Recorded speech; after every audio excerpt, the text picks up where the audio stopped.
एक सेठ जी के घर में संतान का सुख नहीं था। बड़ा सुंदर प्रसंग है।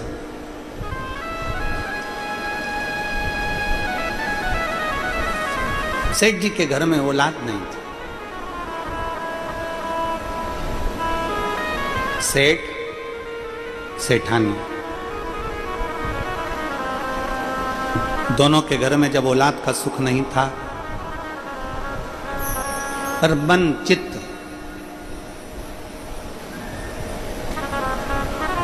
कभी ना सेठ जी का चित्त ना सेठानी का चित्त कभी भी भगवान की ओर नहीं गया। दोनों के घर में औलाद नहीं, पर संतान का सुख नहीं है, पर दोनों का चित्त कभी शिव जी की ओर नहीं गया, कभी नहीं। कभी कभी जीवन में ऐसी घड़ी आती है जब बहुत चिंता भी व्यापने लगती है ना, बहुत टेंशन भी आ जाता है ना, तो भी लोगों का मन भगवान की ओर नहीं जा पाता। कई बार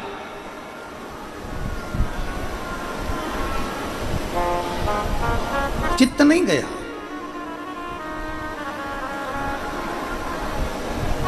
सेठ कभी किसी गौ माता को एक रोटी ना देता, सेठ कभी किसी भूखे को भोजन नहीं कराता, कभी किसी प्यासे को पानी नहीं पिलाता, कुछ भी नहीं।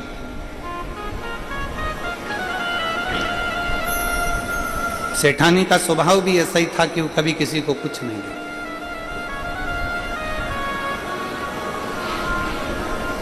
हमने पहले भी एक कथा में कहा है, पति भगवान का भजन करने वाला मिले और पत्नी भी भगवान का भजन करने वाली मिले तो समझ लेना कि बड़ी कृपा तुम्हारे पितरों की और तुम्हारे पूर्वजों की हुई है। मान लो पति पत्नी में से पति भगवान का भजन करने वाला मिले और पत्नी भगवान का भजन करने वाली नहीं मिले तो भी समझना कि भगवान की कृपा। मान लो पति भगवान का भजन ना करे और पत्नी भगवान का भजन करे तो भी मान लेना कि भगवान की बड़ी, बोलते जाओ जल्दी जल्दी, कृपा। और अगर पति और पत्नी दोनों ही सीताराम है, ना पति कभी भगवान का नाम ले ना पत्नी कभी भगवान का नाम ले, ना पति कभी धर्मात्मा, ना पति कभी भूखे को भोजन कराए, ना पत्नी कभी भूखे को भोजन कराए, ना पति किसी के लिए खड़ा हो ना पत्नी किसी के लिए खड़ी हो, तो समझ लेना कि फिर तो सीताराम तो सीताराम, राधे श्याम तो राधे श्याम नहीं है। समझ मुश्किल।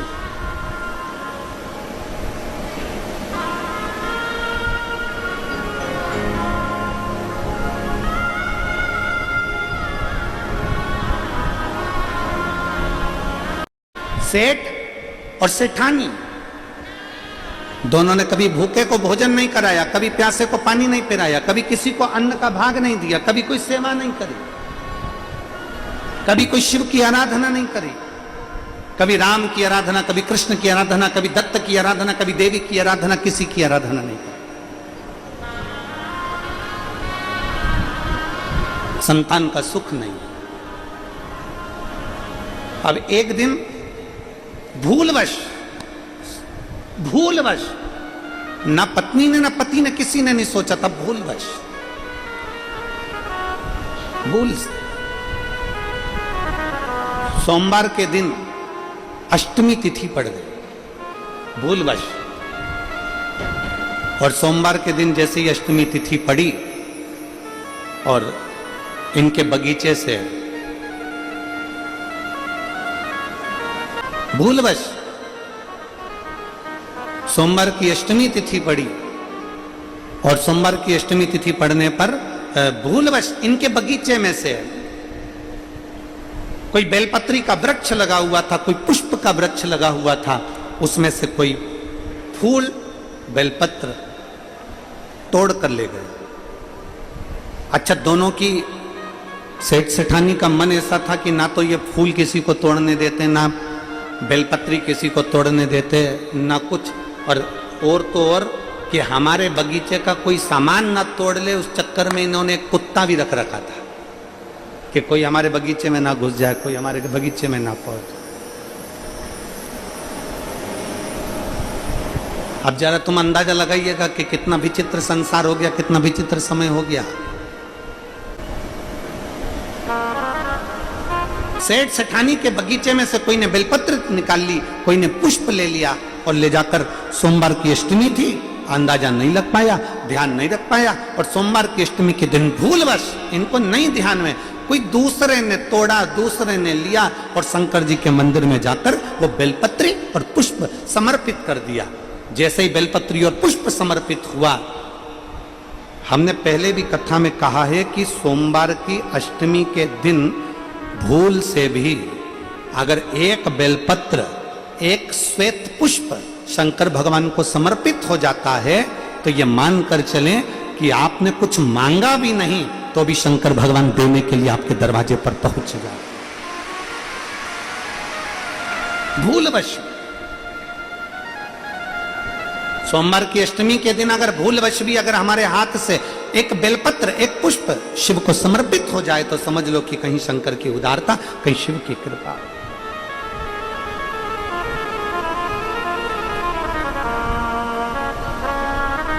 सेठ सेठानी के दरवाजे से कोई बेलपत्री तोड़ कर ले गया, कोई पुष्प तोड़ कर ले गया, भगवान को सोमवार की अष्टमी के दिन समर्पित कर दिया।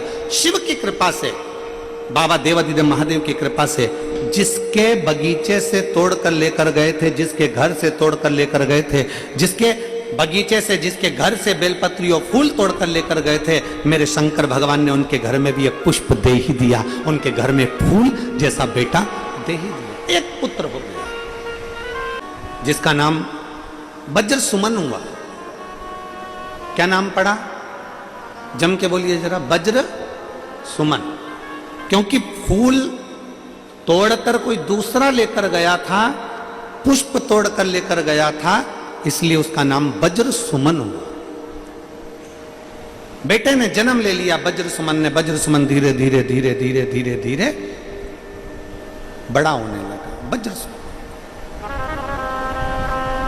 अब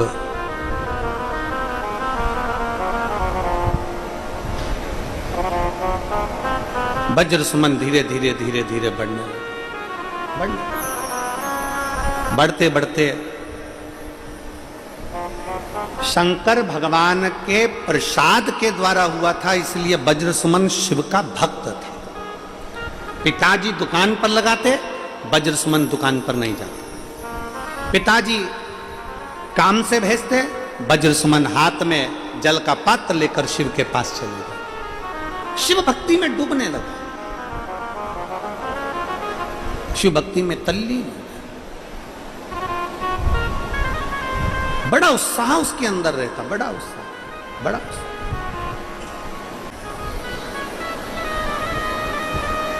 वज्र सुमन बड़े हुए, उनका विवाह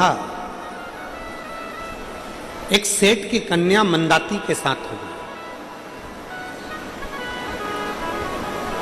सोमवार की अष्टमी पर चढ़ाए गए बगीचे के पुष्प से इसको पुत्र की प्राप्ति हो गई। सेठ को बेटा हो गया वज्र सुमन और उसका विवाह हो गया मंदाती के साथ।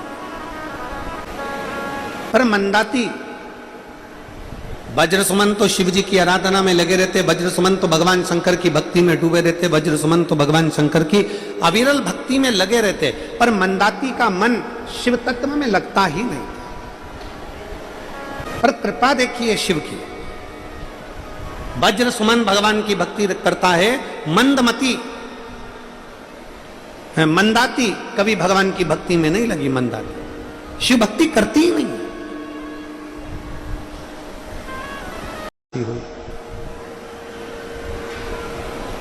आज मंदाती के मामा जी ने अपनी भांजी और अपने भांजा दामाद दोनों का भोजन प्रसाद रखा। दोनों के लिए निमंत्रण आया और दोनों के लिए भोजन की व्यवस्था करी गई मामा जी के यहां। बहू ने कहा, मंदाती ने अपने पति से कहा, सुनो मेरे मामा जी के यहां भोजन है, आपका और मेरा, आप भांजी दामाद हो, आपका और मेरा दोनों का भोजन है, चलिए। चलो पति ने मना करा, देखो आज मैं नहीं जा सकता, आज मेरा मन नहीं है जाने का, मैं नहीं जाऊंगा, आज मैं नहीं जाऊंगा। पर पत्नी तो पत्नी थी, थोड़ी जिद पे अड़ गई।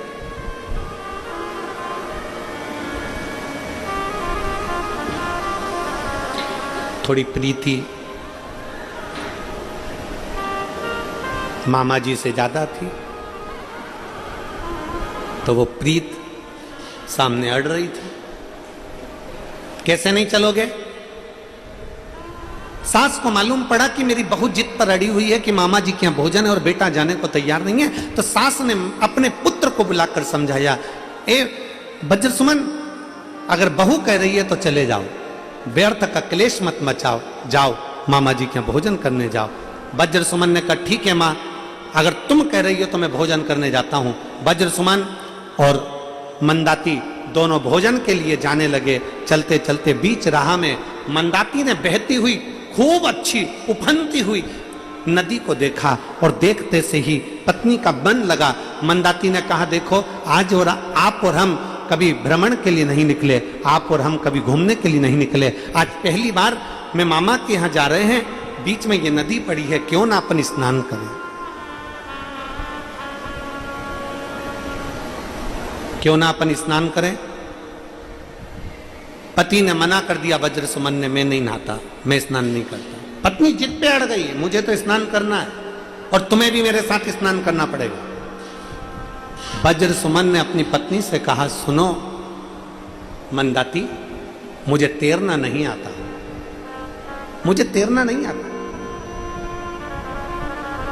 मंदाती,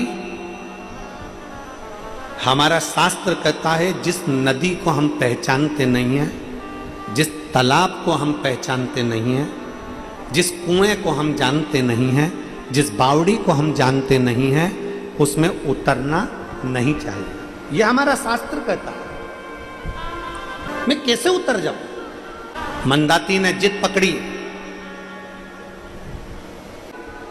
पत्नी कहती है, चलो मेरा हाथ पकड़ो और नदी में चलो, हाथ पकड़ो मेरा, चलो नदी में। पति मना कर रहा है, मैं घर से नहाकर आया हूं, मामा जी के यहां भोजन करेंगे, वापिस आ जाएंगे, मैं नहाकर आया, हाथ पकड़ो मेरा, चलो। पत्नी ने हाथ पकड़ा पति का, खींच के नदी में ले गई। जो पति पत्नी दोनों पानी में गए, पति का हाथ छूट गया, पति को तैरना नहीं आता था, पानी में बह गया। पत्नी पानी से बाहर निकल गई, चिल्लाने लगी, मेरा पति पानी में बह गया, मेरा पति पानी में बह गया। रोने लगी, चिल्लाने लगी। रोते रोते रोते रोते पति 2 घंटा 3 घंटा 4 घंटा 5 घंटा इंतजार करा, पति नहीं आया। रोती रोती अपने मामा जी के यहां पहुंच गए। भांजी आई है।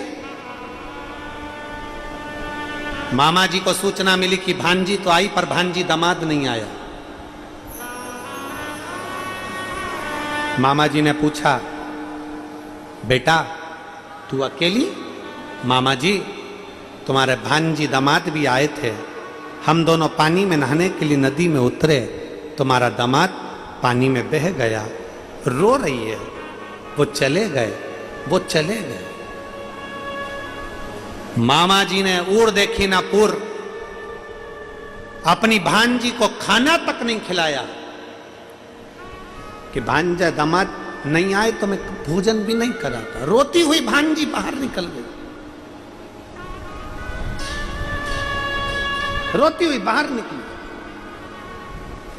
और बाहर निकलते निकलते फिर नदी के तट पर पहुंची। उसने विचार करा अब अपने ससुराल वापिस चली जाऊं, पर मन में विचार करा जब मायके के सगे मामा ने मुझे भोजन नहीं दिया, मामा ने मुझे नहीं रखा, तो मेरे ससुराल वालों को मालूम पड़ेगा कि उनका लड़का नहीं रहा, जो इतने सालों के बाद बेटा हुआ वो बेटा नहीं रहा, उनको मालूम पड़ेगा कि मेरी जिद के कारण मेरा पति चले गया। तो उनको मालूम पड़ेगा तो ससुराल वाले क्या रखेंगे। अब रोने लगी, क्या करूं, नदी के तट पर गई, थोड़ी सी आगे बढ़ी, आगे बढ़ते से उसने क्या देखा, खूब बिलक बिलक कर रो रही थी, खूब बिलक के रो रही थी, और रोते रोते सामने से एक बूढ़ा, एक बुजुर्ग, एक बुढ़ा सा व्यक्ति आ रहा था। बूढ़ा व्यक्ति कह रहा है कि मैंने किसी के मुख से सुना है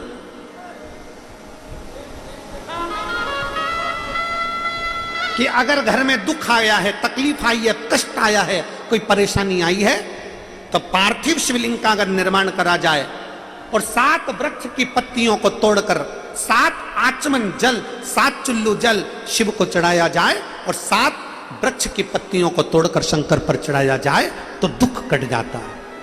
इतने में तो तुरंत मंदाती को गुस्सा आ गया और मंदाती को क्रोध आया और मंदाती ने कहा, ए बूढ़े, तुझ में अकल नहीं है? मेरा पति मर गया, मेरा पति पानी में बह गया और तुम मुझसे कह रहा है कि पार्थिव शिवलिंग का निर्माण करो, 7 चुल्लू जल, 7 आचमन जल, 7 चुल्लू जल में भगवान को चढ़ाऊं और 7 वृक्ष की पत्ती लाकर चढ़ाऊं? बूढ़े व्यक्ति ने कहा, बेटी,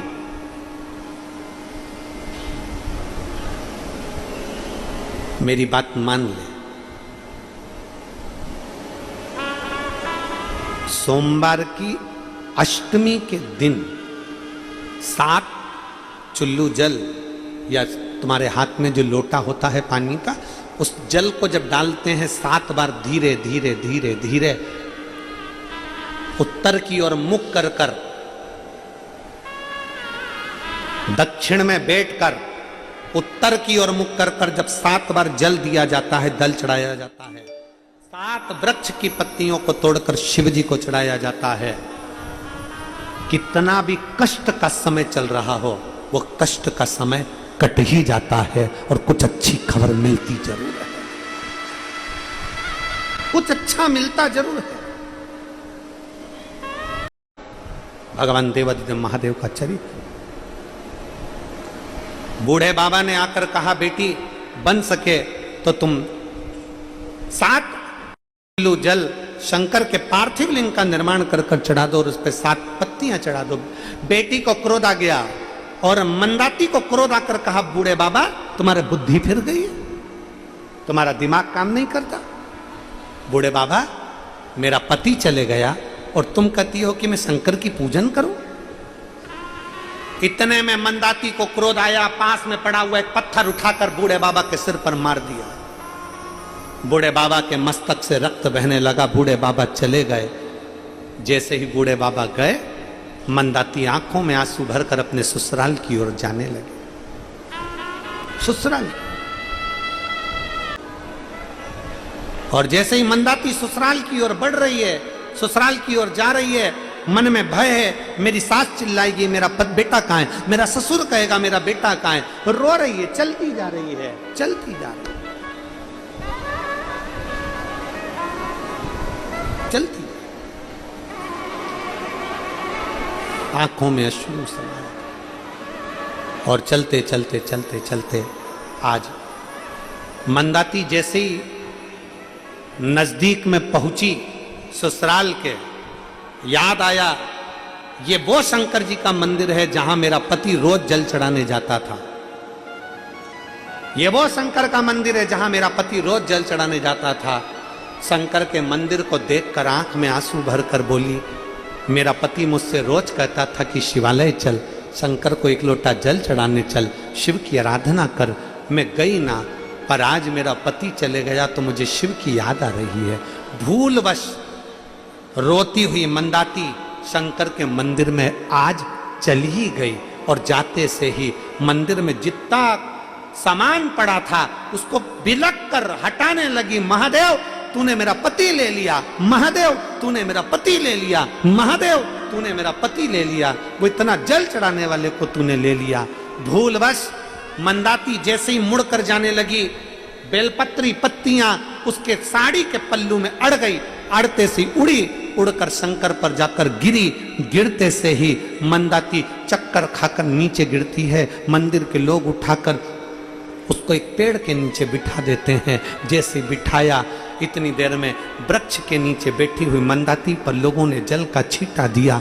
जल का छींटा देते ही मंदाती क्या देखती है, उसके पास में एक पुरुष खड़ा हुआ है, वो उसको पानी पिला रहा है। पानी पीते समय पानी के पात्र में पुरुष का दर्शन किया। वो पुरुष कोई दूसरा नहीं था, मंदाती का पति उसके पास में खड़ा हुआ। मंदाती का पति, मंदाती का पति जैसी उसके पास में, यहाँ तुम तो पानी में बह गए थे, तुम्हारा तो पानी में बहने के बाद 3 दिन तक पते ठिकाने नहीं थे, तुम कहाँ चले गए थे? इतने में पति ने कहा, मंदाती जैसे ही मैं पानी में बहा, पानी में बहते ही मुझे याद नहीं रहा कि क्या हुआ। इतने में एक पत्थर से मैं टकरा गया, पत्थर से टकरा कर वहीं पर मैं रुक गया। थोड़ा सा कचरा मेरे पास में एकत्रित हो गया, एक नाविक ने मुझे निकाला और नाविक ने निकाल कर मुझे एक और करा, और उस नाविक ने, बूढ़े व्यक्ति ने मुझे औषधि दी, और औषधि देकर आज मेरा स्वास्थ्य पूर्ण तरह से मैं ठीक हो गया। इतने में मंदाती ने कहा, ये मेरा कुछ नहीं है, मुझे लगता है आज तक मैं शंकर के मंदिर नहीं गई थी, शिव ने मेरी लाज रख ली। मंदाती ने अपने पति वज्र सुमन से कहा, मेरा पुण्य प्रबल नहीं है। बूढ़ा व्यक्ति आया और बूढ़े व्यक्ति ने कहा, अरे ओ मंदाती, तुझे नहीं मालूम आज सोमवार की अष्टमी है, भूल से भी शंकर के दरवाजे जो चला जाता है, भूलवश कुछ समर्पित भी कर देता है, तो शिव उसकी झोली भर ही देता है, उसका सौभाग्य प्रबल कर ही देता है।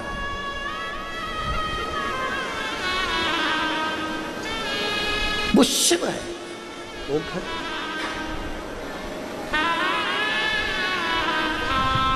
और खाली ना जाता कोई दर से तुम्हारे, खाली ना जाता कोई दर से तुम्हारे, मैं भी खड़ी हूँ नदी बाहें पसारे, अपने हृदय से लगा लो, लगा लो, गिरा जा रहा